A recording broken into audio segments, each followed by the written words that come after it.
Até esse momento, nós já aprendemos, então, toda a base da lógica de programação. Então, toda aquela ideia das variáveis, do desvio condicional, da estrutura de repetição, aplicada em jogos.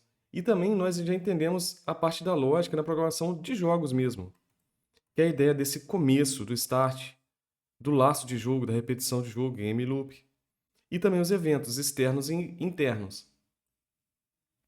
Agora, como os jogos são softwares, são programas interativos, e que a gente espera que nós tenhamos experiências com aquilo.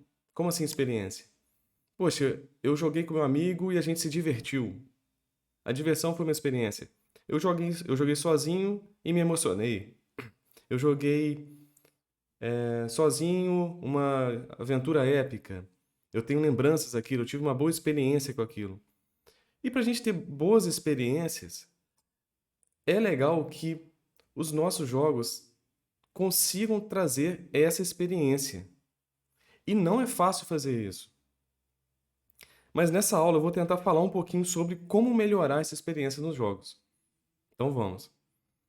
Olha, vamos falar sobre feedbacks nos jogos. O que seriam feedbacks? Feedbacks são retornos. Como assim retorno? Imagina só, pega suas mãos e bate elas fazendo uma palma. Qual que é o retorno? O som. Seria esquisito se eu batesse as minhas mãos e não saísse o som, não é? É algo esperado. A energia do movimento se transformou em energia sonora, né? Saiu o som. Dentro de um jogo, é esperado que isso aconteça. Então é esperado que isso aconteça dentro de um jogo. Como assim? O personagem pula na cabeça, dá aquele sonzinho. Eu mexo no menu, tem aquele som. Eu aperto em alguma coisa ou pressiono uma chave dentro do jogo, sai uns efeitos visuais. Então, as coisas, quando elas têm retornos, ou seja, esses feedbacks dentro do jogo, a sua experiência fica mais interessante. Então, existem vários tipos de retornos. Vamos tratar aqui de dois, que são os retornos visuais e sonoros. Vamos tentar fazer isso aqui. Primeiro, antes de mais nada, lembrem de colocar aqui na nossa da última aula do Go, para que no início a gente esconda essas palavras. Caso elas fiquem aparecendo, a gente sai do meio de um Go, etc. Ele vai acabar mostrando. Então vamos esconder. Mas, olha que interessante.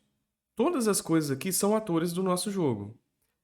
Só que o cenário que a gente viu na última aula, ele também é algo que está integrado no nosso jogo. Quer dizer que se ele está no nosso jogo, ele também tem um espaço para comportamentos aqui. Então ele tem um espaço para a gente criar o algoritmo, a sequência lógica de instruções, de códigos. Então ele também tem. A gente pode usar ele aqui. Interessante. Olha o que eu pensei. Não seria interessante a gente criar um retorno visual de quando saiu o Gol, aconteceu alguma coisa no cenário? Assim como os jogos antigos de Super Nintendo, Mega Drive, que vai transformando em pixels, vai ficando mais quadrados. Eu achei essa ideia boa. Vamos ver como retorno. Como é que a gente faz isso então? Aqui no Scratch, na aparência, existe. Quando a gente clica, né, nos nossos atores, vai ter aqui algo como efeito. Define efeito, mude no efeito. Olha que interessante. Então tem um efeito aqui, ó, de cor, para alterar a cor. Olhos de peixe, para ele ficar aparência meio puxada de lado. Assim como você olha com um olho mágico na porta, sabe? Turbilhão, ele também faz as coisas ficam em espiral. Pixelado, opa, essa ideia que eu tava tendo de colocar tudo quadrado. Mosaico, vai partir ele em pequenos pedacinhos, deixar ele brilhoso ou deixar ele transparente. Então tem vários efeitos aqui prontos já. Que tal, quando saiu o Gol, eu ir pixelando aquilo, assim como os jogos antigos. bem devagarzinho vai aumentando esse efeito. Como um feedback visual. Vamos fazer junto. Vamos lá. Eu sei que o que acontece quando sai gol? É transmitido uma mensagem, lembra? Eu quero que, quando essa mensagem chegue, então quando eu receber o gol, essa mensagem de gol, eu quero que eu constantemente vou aumentando, vou repetindo esse efeito para ele aumentando até tudo ficar muito crocante, muito pixelado, e eu tiro isso, esse efeito. Difícil de ver? Vamos ver juntos aqui, ó. Sei lá, vou repetir isso aqui umas 50 vezes, o quê? Essa mudança de efeito. Mais devagarzinho. Vamos testar os valores, 50, 20. Vamos testando esses valores. De pixelado. E depois de ter feito tudo isso, eu vou remover todos os efeitos, porque senão ele mantém os efeitos. Vamos tentar sem e depois tentar com. Ó, viu? Eu clico, ele volta. Mas eu quero que aconteça isso quando sai o gol. Vou deixar sair o gol. Olha que legal. Então, assim que terminar esse algoritmo, eu preciso que remova os efeitos. Saiu o gol, voltou. Saiu o gol, voltou. Legal? Mais tarde, a gente vai colocar placar. A gente vai dar um tempo de espera para que esse gol apareça a mensagem do gol. Os personagens voltem às posições, a bola volte à posição e tudo mais. Por enquanto, a gente está fazendo o esqueleto do nosso jogo e entendendo os conceitos. A principal coisa das aulas aqui é que a gente entenda os conceitos e vocês apliquem no projeto de vocês, no Rocket League aí 2D de vocês, tá? Mas vamos tentar fazer muitas dessas coisas juntos ainda. Mas olha que interessante, então. Tivemos aqui um feedback, não ficou muito mais... A experiência não ficou muito mais legal. Ó, fiz um gol, aconteceu uma coisa. Não só apareceu um texto, que já é um feedback. Não, mudou tudo ali o cenário. Legal. Então esse é um feedback visual. Vocês escutaram? Vamos tentar também colocar o quê? Feedbacks sonoros. Eu coloquei aqui, assim que sai um gol, tem um sonzinho de pop. Mas também poderia ser o quê? Olha, no Scratch existe uma aba aqui que a gente ainda não explorou, que é essa aba de som. Então dá para tocar músicas, né? Dá para tocar sons, mudar os efeitos, mudar o volume. Você pode também buscar aqui, ó, criar suas próprias músicas. Ou também você pode vir nos sons e buscar outros sons, tá? A gente pode buscar outros sons aqui. Esportes, por exemplo. Torcida.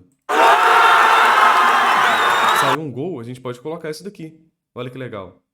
Vamos testar isso? Saiu um gol, a gente vai fazer esse som de torcida comemorando o gol. Então, toda vez que sai o gol, a gente pode pegar uma das letras, que a gente sabe que isso acontece, ou simplesmente criar em algum dos nossos objetos, por exemplo, a bola, que ela já é um gerenciador de todas essas coisas, de que quando sai um gol, então quando eu recebo a minha própria mensagem que eu transmiti, vamos tocar esse som até o final. Vamos testar? Olha. Não ficou mais interessante? Agora, toda vez que essa bolinha bater alguma coisa, eu queria que fizesse um som. Tem esse som de pop também. Basketball Bounce não ficou bom, mas tem um outro som de pop ou outros sons similares, vocês podem procurar aí. Vamos ver este. Não, esquisito. Vamos ver o pop mesmo normal. Pronto. É a bolinha batendo nas coisas, que não seja o gol. Vocês vão sentir que o jogo vai ficar com uma profundidade, uma sensação muito melhor. Então, toda vez que ele bater no gol ou em alguma coisa, o que acontece? Vai sair o som. Então, bateu no gol, bateu no gol da esquerda e da direita, sai o som de torcida. Mas e quando bater nas bordas? Este daqui é um comando resumido. Lembra que eu falei que a gente poderia fazer ele de uma forma mais, vou chamar assim, na unha, né, mais crua? É que se bater ou tocar nas bordas, a gente toca o som de pop até o fim. Vamos ver?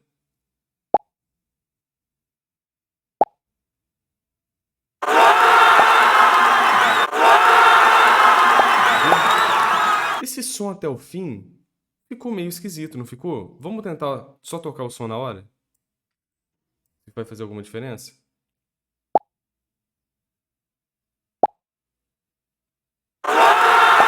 Tá ouvindo?